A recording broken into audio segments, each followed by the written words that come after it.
एक घने जंगल में रानो चिड़िया अपनी छोटी सी बेटी गुड़िया और अपनी बूढ़ी माँ के साथ एक छोटे से घोंसले में रहती थी। वह जंगल के एक छोटे से खेत में दिन रात अनाज उगाती थी ताकि अपने परिवार का पेट भर सके। उसी जंगल में एक घमंडी और क्रूर तोती रहती थी जिसका जंगल में बहुत बड़ा ब्यूटी पार्लर था। एक दिन रानो अपने खेत से लौट रही थी, तभी रास्ते में तोती उसे मिल गई। तोती के साथ उसका दोस्त कालू कौवा भी था। अरे ओ रानो, जरा अपने पंख तो देख, कितने सूखे और बेजान हैं। तभी हमारे ब्यूटी पार्लर में आया करो। वैसे तुम आ भी कैसे सकती हो? तुम्हारे पास तो 2 वक्त के दाने के पैसे नहीं है। पार्लर का बिल कहाँ से भरोगी?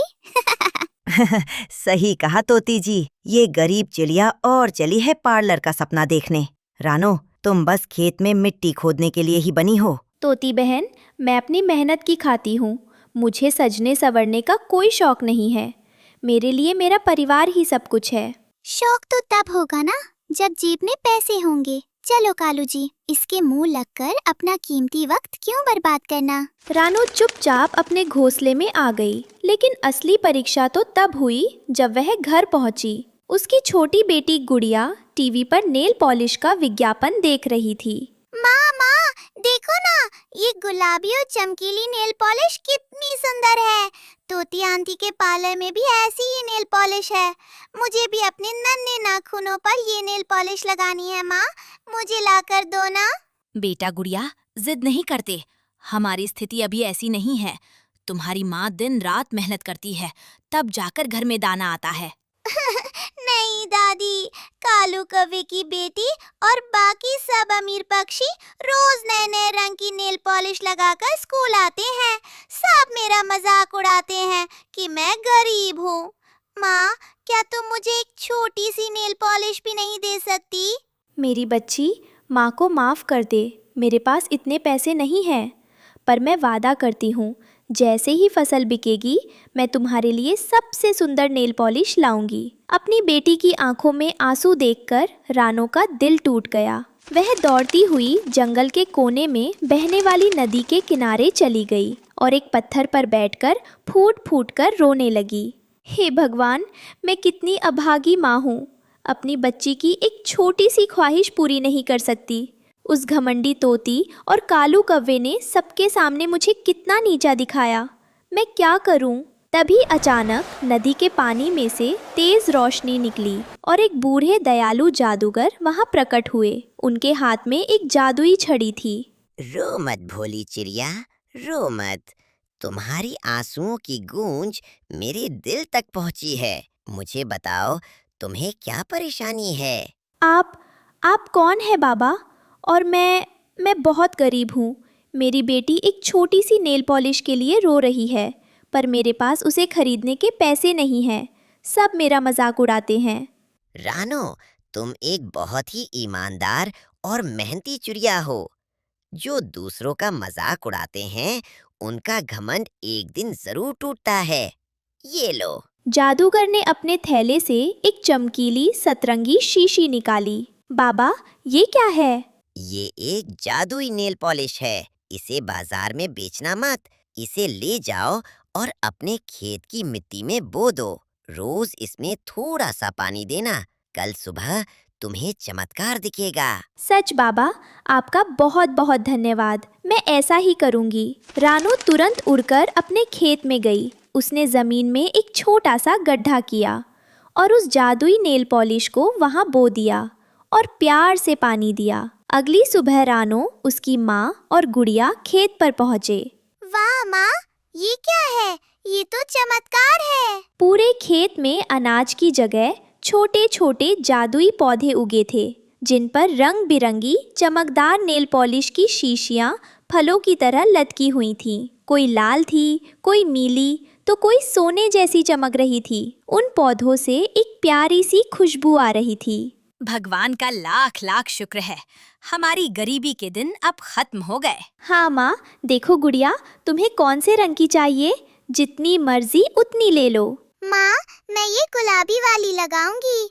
ये तो तोती आंटी की नेल पॉलिश से भी 1000 गुना ज्यादा सुंदर है। रानो ने अपनी बेटी के नाखूनों पर वो जादुई नेल पॉलिश लगाई जैसे ही पॉलिश लगी, गुड़िया के छोटे छोटे पंख भी चमकने लगे। जल्द ही पूरे जंगल में बात फैल गई कि रानो चिड़िया के खेत में जादुई नेल पॉलिश की खेती हुई है। जंगल के सारे पक्षी तोती का पार्लर छोड़कर रानो के खेत से मुफ्त में नेल पॉलिश लेने आने लगे। ये देखकर तोती गुस्से से लाल पीली हो गई। ये नहीं हो सकता। उस भिखारी चिड़िया के पास इतनी सुंदर नेल पॉलिश कहाँ से आई? मेरा पूरा बिजनेस ठप हो गया। कालू जी, कुछ करो वरना मैं बर्बाद हो जाऊंगी। शांत हो जाओ तोती जी, कालू कौवा अभी जिंदा है। आज रात जब सब सो रहे होंगे, मैं रानो के खेत में जाऊंगा और सारे जादुई पौधे उखाड़ कर तुम्हारे पार्लर में ले आऊंगा। फिर अमीर भी हम होंगे और नाम भी हमारा होगा। वाह कालू जी, अगर तुमने ऐसा कर दिया तो मैं तुम्हें जिंदगी भर मुफ्त में क्रीम पाउडर लगाऊंगी। रात के 12 बजे पूरे जंगल में सन्नाटा था। कालू कौवा हाथ में एक बड़ा सा बोरा लेकर रानो के खेत में धीरे से उतरा। आहा, कितनी सुंदर शीशियाँ चमक रही हैं। आज तो मैं अमीर बन जाऊंगा। रानो चिड़िया कल सुबह रोती रह जाएगी। जैसे ही कालू कौवे ने सबसे बड़े पौधे की जादुई नेल पॉलिश को छूने के लिए हाथ बढ़ाया, पौधे में से अचानक तेज नीली बिजली जैसी रोशनी निकली। अरे, ये क्या हो रहा है? बचाओ! पौधे की टहनियाँ अचानक सांप की तरह हिलने लगी और उन्होंने कालू कौवे को चारों तरफ से जकड़ लिया। नेल पॉलिश की शीशियों से एक अजीब सा चिपचिपा रंग निकलने लगा, जिसने कालू कौवे के पूरे चेहरे और पंखों को बदसूरत नीले और पीले रंग से रंग दिया। काओ काओ, मुझे छोड़ दो, मुझे बचाओ, मैं दोबारा चोरी नहीं करूंगा। तोती, मुझे बचाओ। कालू की आवाज सुनकर रानो चिड़िया जाग गई। कालू भाई, तुम आधी रात को मेरे खेत में क्या कर रहे हो और तुम्हारी ये हालत कैसे हुई? रानो बहन, मुझे माफ कर दो। मैं तोती के कहने पर तुम्हारी जादुई फसल चुराने आया था। ये पौधे तो बहुत खतरनाक हैं।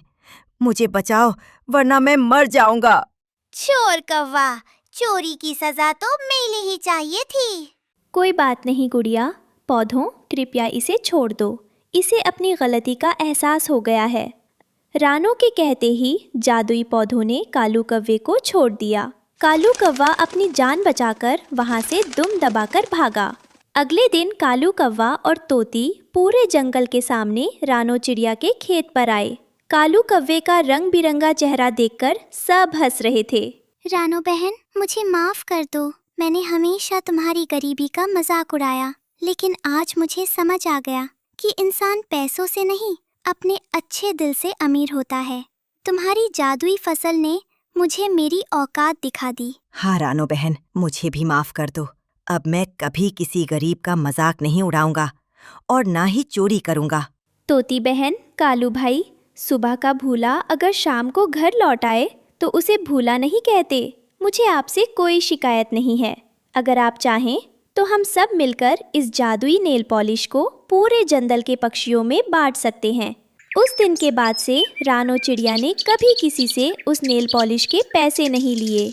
वो सबको खुश देखना चाहती थी। तोती ने अपने पार्लर का नाम बदलकर रानो एंड तोती फ्रेंडशिप पार्लर रख लिया, जहाँ सभी पक्षियों को मुफ्त और प्यार से सजाया जाता था। रानो की बूढ़ी माँ भी अब खुश थी और गुड़िया के नाखून हमेशा रंग बिरंगे जादू से चमकते रहते थे।